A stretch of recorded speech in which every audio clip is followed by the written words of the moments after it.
When we talk about the little things that will determine the Orlando Magic's outcome this season, we are talking literally about the little things. Let's expand on some points from last week, talk about clutch play, plus defending the Amway Center as the Orlando Magic play their first home game of this season, extended season, preseason, whatever it is. Let's get to it on today's episode of Locked On Magic. You are Locked On Magic, your daily Orlando Magic podcast. Part of the Locked On Podcast Network, your team every day.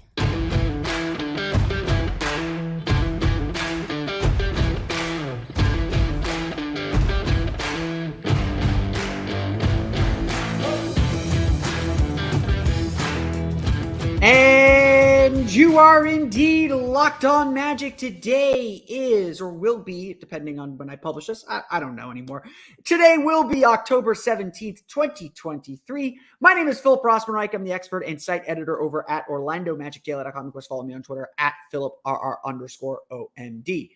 On today's episode of Locked On Magic, we're going to talk about the importance of clutch play. With the margin of error for the Orlando Magic likely to be very small, why it is so important that the Magic get their wins late in games. Plus, we'll talk about the importance as well of defending the Amway Center. When we talk about the little ways the Magic can improve, these are two ways that could very easily determine the Magic season. Plus, we'll cover the news the report out there. We'll get confirmation of this hopefully on Tuesday, but we'll cover the report out there that Magic associate head coach Nate Tibbetts is heading to the WNBA to take over the Phoenix Mercury. We'll get to all that coming up here in just a moment. Plus, get you ready for Tuesday's game against the New Orleans Pelicans. But before we get to any of that, we want to thank you again for making Locked On Magic part of your day every day. No matter when you listen to us, whether it's first in the morning, whether it's right when we upload, we truly appreciate you making Locked On Magic part of your day every day. Remember, there's a great Locked On podcast covering every single team in the NBA. Just search for Locked On and the team you're looking for. The Locked On Podcast Network, it's your team every day. Today's episode of Locked On Magic is brought to you by Gametime. Download the Gametime app, create an account, and use code LOCKEDONNBA for $20 off your first purchase. We have been talking about this throughout the course of the year, throughout the course of the offseason. The difference between the Magic making or missing the postseason, making or missing the playoffs is going to be a very small thing. It is not, and I feel like this needs to be repeated ad nauseum. It is not guaranteed the Orlando Magic make the playoffs this year, or the postseason, whatever you want to describe it. As good as we think this team can be, as improved as we believe this team will be, this is going to be a fight. Every game is going to feel important. Every moment is going to be important. Every bit of adversity, everything that the Magic have to overcome to get over the experience gap that they might have, every little thing is going to be big. We're going to treat, we're not going to treat game one like it's game 82.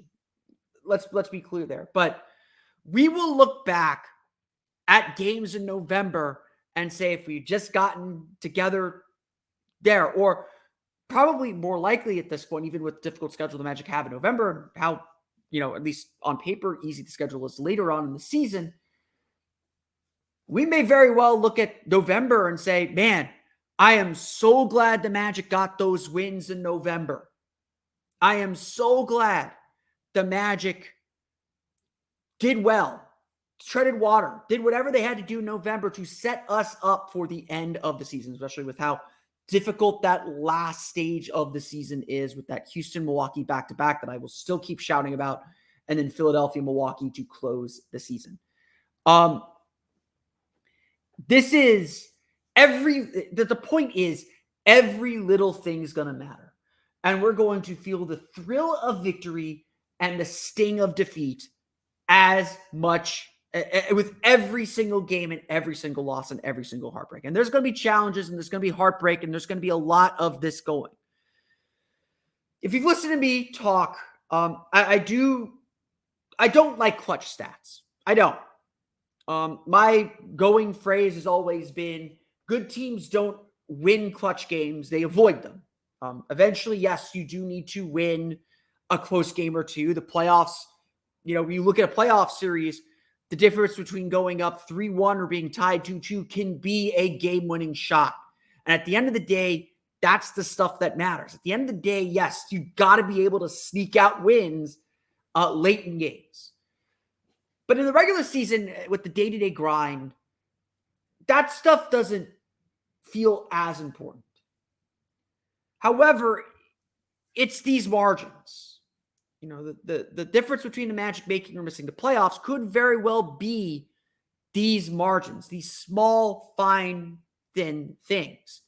And look, if the Magic are losing close games because Paolo Banchero is learning what a good shot is late in games, or Franz Wagner's losing what a good shot is late in games, maybe that's okay in the long run. Certainly, we've talked a lot about clutch play throughout the offseason. You can go into our archives to find that. We've talked a little bit about this, how statistically Markelle Fultz was the best option for the Magic in clutch situations, but they gave the ball to Franz Wagner and Paolo Banchero. Banchero as a rookie was noticeably terrible late in games. Wagner was okay. Then again, probably the best moment of the entire, not the entire season, but one of the biggest moments of the entire season was Paolo Banchero's 8 points in the final 2:15, 2:30 in the win at New Orleans. Again, this stuff does kind of matter. And when you look at the kind of grander scheme of things, the way I've always been kind of taught about close games is statistically they are 50-50. Statistically, they are coin flips. You can't bet on them. You can't count on them. It's sometimes just a random bounce of the ball. That guy made the shot. That guy missed the shot. It's a make or miss league, as they all like to say. The Magic last year were involved in their and plenty of close games. 44 clutch situations, the 9th most in the league. They were 19-25 in those games, which again suggests that they left some wins on the board. And considering that they were eliminated with 3 games remaining in the season, winning just 1 or 2 of those would have mattered. Well, a lot of people focus on the offense. The Magic's problem in clutch situations is actually their defense. They gave up 120.4 points per 100 possessions for the entire season in clutch situations, which was 29th in the league. However, they were better. They got a lot better in clutch situations. After December 7th, which is, of course, when Markelle Fultz and Cole Anthony returned from their injuries, and we'll even go say this, from December 7th through April 4th, which was when the Magic were officially eliminated from the playoffs, the Magic went 16-13 in clutch situations with a plus 5.1 net rating, a 117.4 offense, and 112.3 defensive rating.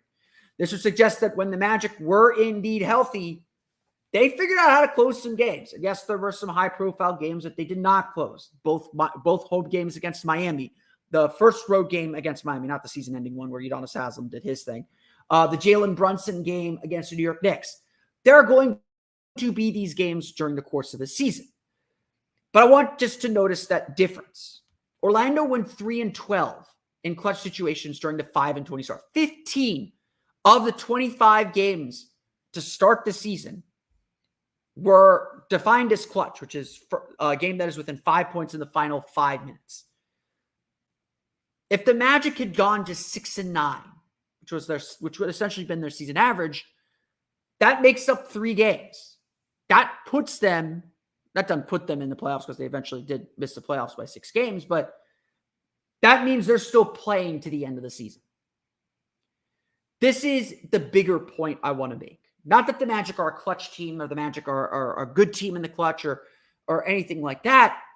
The bigger point to make is that if we're looking for the fine margins, if we're looking for the areas where the Magic can improve to push them over the hump, to get them over the hill, to get them into the playoffs, clutch play is going to matter. It was something that they worked on in practice on Saturday, coming off of the Cleveland game where the Cavaliers went on a 12-0 run, 13-0 run to cut that deficit down to 3, nearly win that game. Now, granted, the players on the court were not players that are going to be playing for the Magic in clutch situations in the regular season. Certainly, I hope not. But the Magic still need their practice in clutch situations. Because, again, being a great clutch team isn't a guarantee that you're going to win a championship or you're going to be a top seed in the East or in your conference. What clutch play does is it takes you from play-in team to 6th seed, not worrying about the play-in. It takes you from out of the playoffs to in the play-in. Conversely, being bad in clutch situations, losing a lot of these close games, takes you from the play-in out. And that's why this stuff matters. And look, we'll see how it plays out during the course of the season. It will be something to keep an eye on because the Magic are not good enough to avoid clutch situations. They're a team that if they want to get where they want to go, they're going to have to win these games. One of the other finer points, one of the other little things the Magic will have to improve on was something they were actually pretty good at last year. Certainly a step up for them, but a place they're going to have to take another step up, and that's defending the Amway Center. We're going to get to that coming up here in just a moment. But first, it's time for a quick word from our friends over at Betterhelp. This episode is sponsored by Betterhelp. Give online therapy a try at betterhelp.com/lockedonnba. Get on your way to being your best self. I am someone who has subscribed to therapy throughout my entire life. We've all gone through struggles. We've all gone through troubles. We've all gone through things that we just need to talk out. And sometimes you can't trust your parents. Sometimes you can't trust loved ones. You need someone that's just going to sit there and give you guidance, but be a friendly ear. And that's really what therapy is someone who comes to you from a different perspective, but someone who is always in your corner. And that's obviously the most important thing. Sometimes our brains get in the way. God knows that is a problem for me. And therapy has helped me kind of sort through my thoughts and make sure I am thinking the right things all the time. Doesn't always work. I'm not always doing that, but I can always lean back on what my therapist says and what my therapist is telling me about how I need to think through some of my problems. If you're thinking of starting therapy, give BetterHelp a try today. It's entirely online, designed to be convenient, flexible, and suited to your schedule. Just fill out a brief questionnaire to get matched with a licensed therapist and switch therapists anytime for no additional charge. Make your brain your friend with BetterHelp. Visit betterhelp.com/lockedonnba today to get 10% off your first month. That's BetterHelp, HELP.com/lockedonnba.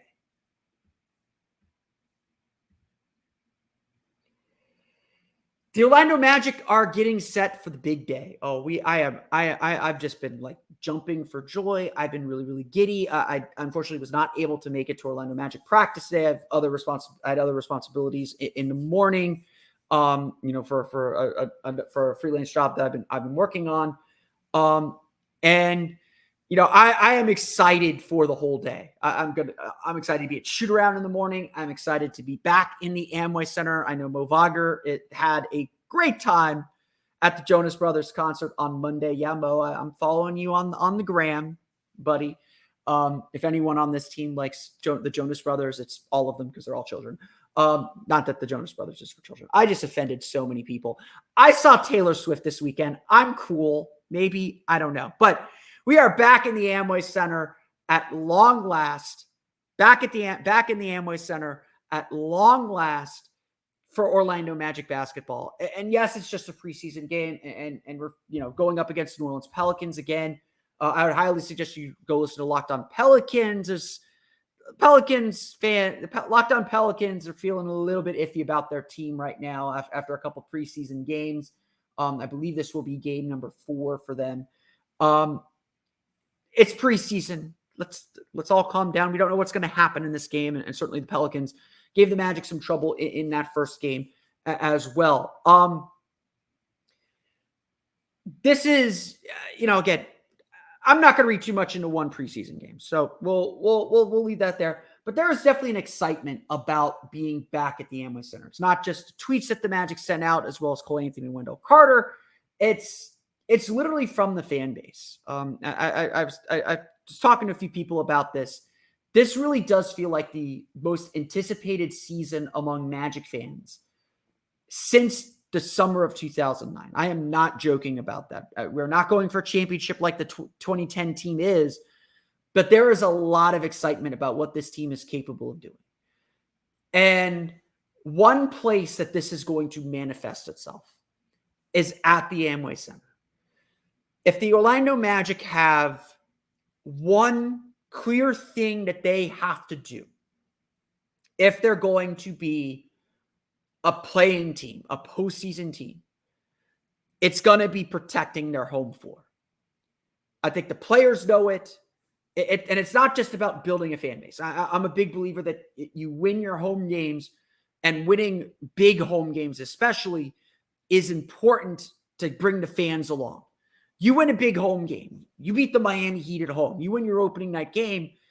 All of a sudden, the fans are like bought in. They're like, okay, I like what I'm seeing here. The Magic having a great showing in that opening game against the Boston Celtics last year was huge for buy-in. Having another really exciting game, not a win, obviously, against the Sacramento Kings was huge.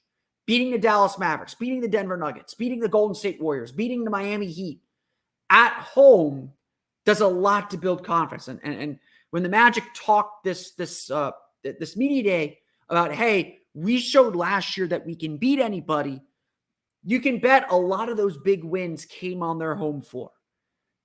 And, I mentioned Nicole. I remember at media day, I mentioned Nicole Anthony about, how important was it to protect the home floor? And he said, what was our home record last year? I was like, well, actually, you guys were 20-21. If you had won the last game against Cleveland, you would have had a plus 500 home record, or something I was very into. It's just something like, hey, this is a tangible sign that this team is making some progress. And the stats really do bear this out. For the season, the Magic were 20-21 at home. One of the, not one of the best records, obviously, in best records at home.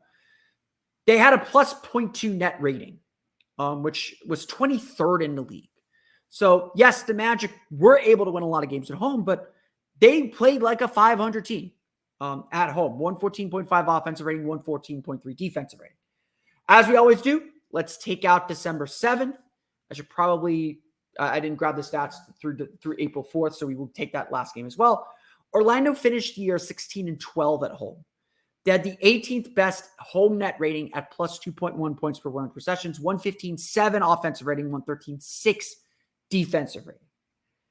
What these numbers are here to tell you is that, yes, the Magic were a better team at home, as you'd expect any team to be, and especially a young team to be. But what we need to see from the Magic, again, to take these little gains, to just find things that are going to be the difference between the Magic making or missing the playoffs. The Pacers last year, also 20-21 at Gainbridge Fieldhouse at their home, negative net rating overall for the season. You could survive, but I'm a big Pacers guy. I think the Pacers are going to be very, very good. They're not going anywhere if they don't win their home games, because you're going to lose games on the road. Road trips are hard. The Magic, if they want to be a better team than the Pacers, if they want to find every little, squeeze every little advantage that they have, defending the Amway Center is a big one. I'm sure I've already mentioned this on the show. I really do feel like opening night is a must win. We're 8 days away from opening night. I do believe opening night for the Orlando Magic against Houston Rockets is a must win. Before going out on the road on that 4-game West Coast road trip, winning at home is critical. We know the home schedule is going to be big. The Magic have an 8-game homestand late in the season. We saw what sweeping that 5-game homestand in 2019 did for the Magic's playoff push. The Amway Center is going to be the catapult, but only if the Magic use it properly to charge themselves up. Only if they use those moments and those games to rev themselves up and put themselves in a position to make the playoffs. Like I've said, it's little things. Little things are going to determine whether the Magic make or miss the playoffs. It's not any big thing. Yes, winning games. Yes, having a better offense. Yes, having a better defense. Like playing, it's obviously about your play. But if the Magic are going to go from the team they were last year, a 34-win team, to a 40-win team, a 44-win team, it's going to be turning some of the things that were okay into being great and turning some of the things that were bad into being okay. We talked about this last week. If the Magic's offense looks as good as it's looked so far, and they're just league average, they're going to be a much better team than they were last year. If their defense climbs into the top 10 like they want it to be, this team's obviously going to be much better than they were last year. If they win more clutch games than they did last year, if they're able to close games out, this team's going to be better. If they defend the Amway Center, make it a tough place for teams to get wins. If they're on a losing streak and they know, hey, we're coming home. Our home is a fortress. Nobody's beating us. You have that kind of confidence about them. The Magic are going to be a much different and much better team. One of the big things I do believe for this Magic team is they've got to defend their home floor.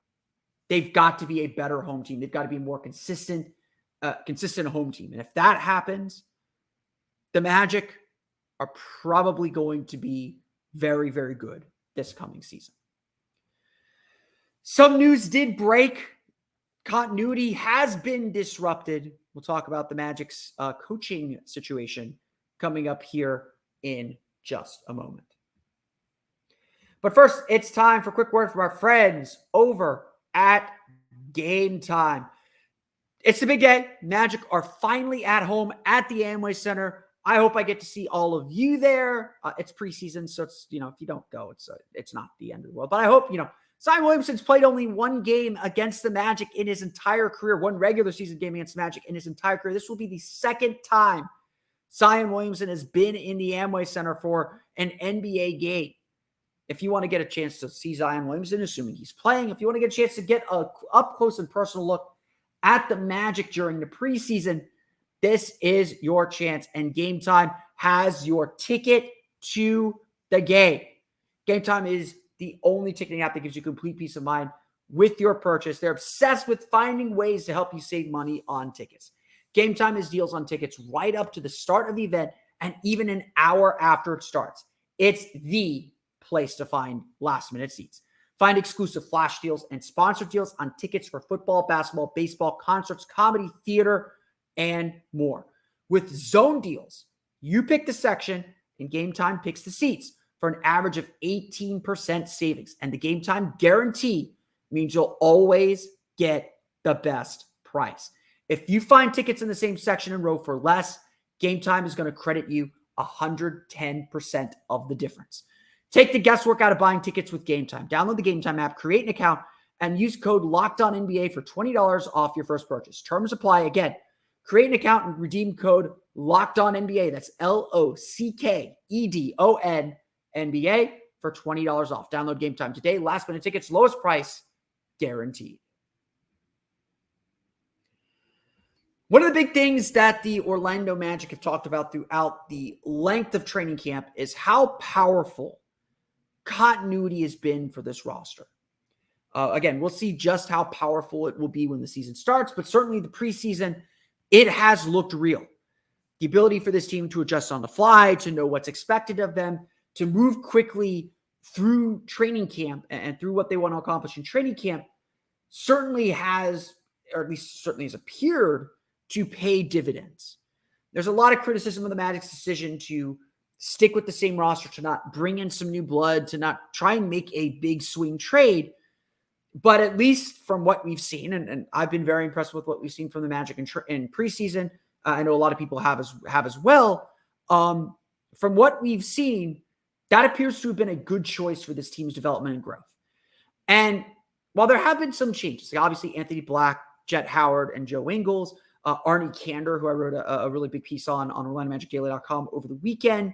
Arnie Kander has been a big addition to the team as the vice president of player performance and wellness. Coaching continuity has been a big deal too. The coaches have have already built-in relationships with the players. They have the players have an understanding of what the coaches are looking for, and a coaching staff itself understands the roles and how everybody kind of interplays with each other to help each other out. It's been a big deal. You look back at the early rebuild at the Jacques Vaughn years, there wasn't a lot of coaching. There wasn't a lot of experience on that bench, But especially like after the Magic fired Jacques Vaughn, it was constant change every year. New assistants, new head coach. And look, the NBA is changed. There's going to be guys moving in and out. There's no doubt about that. But to have the same roster and the same coaching staff in back-to-back years, that was a strength for the Orlando Magic. It does appear, however, that continuity is about to change. Adrian Wojnarowski reported Monday evening that Orlando Magic associate head coach Nate Tibbetts, or assistant Nate Tibbetts, is finalizing a deal to become the new coach of the Phoenix Mercury. The deal will reportedly make Tibbetts the highest paid coach in WNBA history. And if the Minnesota Lynx are smart, they will make sure Cheryl Reeve gets $1 more than that. Cheryl Reeve is awesome. I'm a Lynx fan. I'm going to tell you, Cheryl Reeve is awesome. Honestly, when everyone was talking about Becky Hammon, I was like, Cheryl Reeve would actually make a really good NBA coach as well. But that's neither here nor there.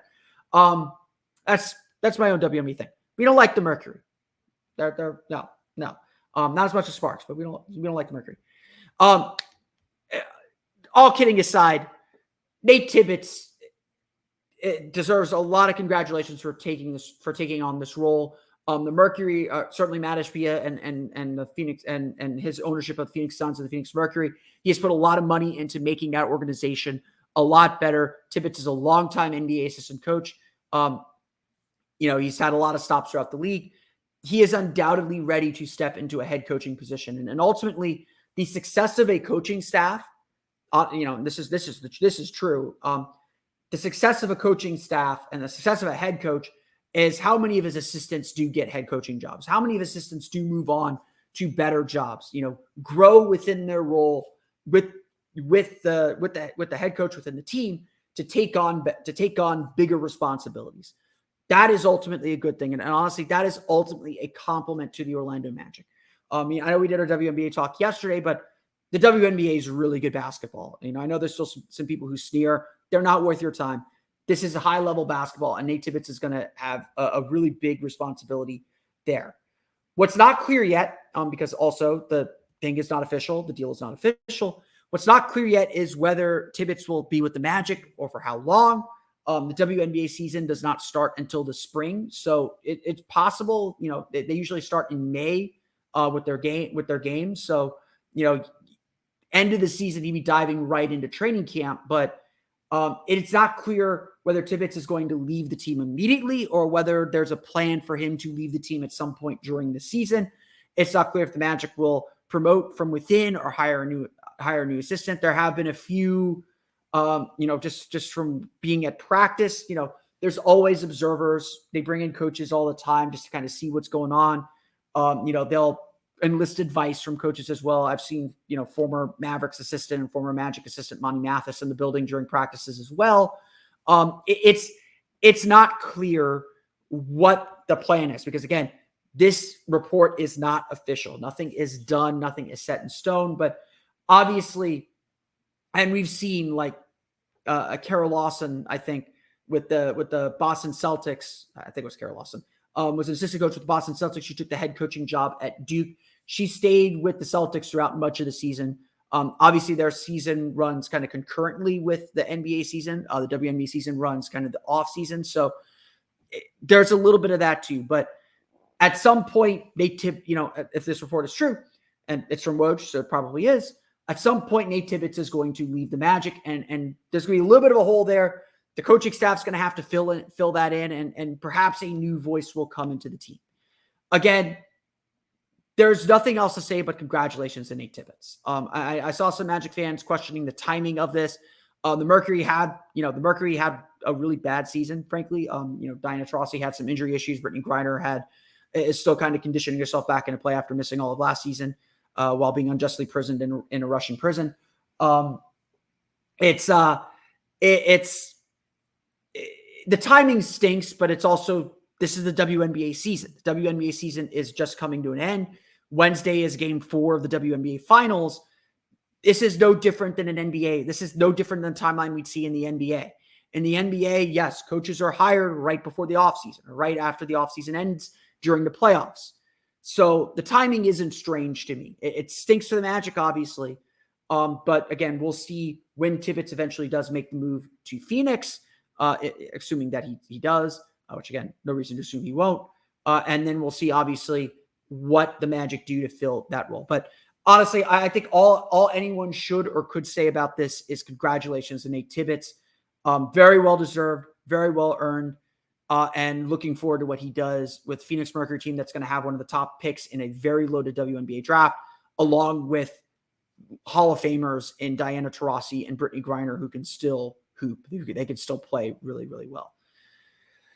That's going to do it for me today, though. I want to thank you all again for listening to today's episode of Locked On Magic. Of course, follow me on Twitter at @PhilipRR_OMD. Subscribe to the podcast and Apple Podcasts, Stitcher, TuneIn, Himalaya, Google Play, Spotify, Odyssey, and all the fun place channel podcasts to your podcast enable listening device. For latest on the Orlando Magic, be sure to check out OrlandoMagicDaily.com. You can follow us there and follow us during the game at OMagicDaily. Also, be sure to check out my Patreon page, the Orlando Magic Hub. Check it out, patreon.com/Orlando Magic Hub. Orlando Magic Daily will actually be down for a little bit. We're doing a server migration. So we will be down actually after the game. I will not have a post-game recap of Tuesday's game up until Wednesday morning. So if you want my immediate thoughts after the game, I will be posting on my Patreon page, patreon.com/Orlando Magic Hub.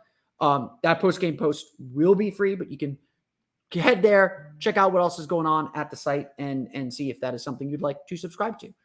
But that's going to do it for me today. I want to thank you all again for listening to today's episode of Locked On Magic. For Orlando Magic Daily and Locked On Magic, this has been Philip Rossman-Reich. We'll see you all again next time for another episode of Locked On Magic.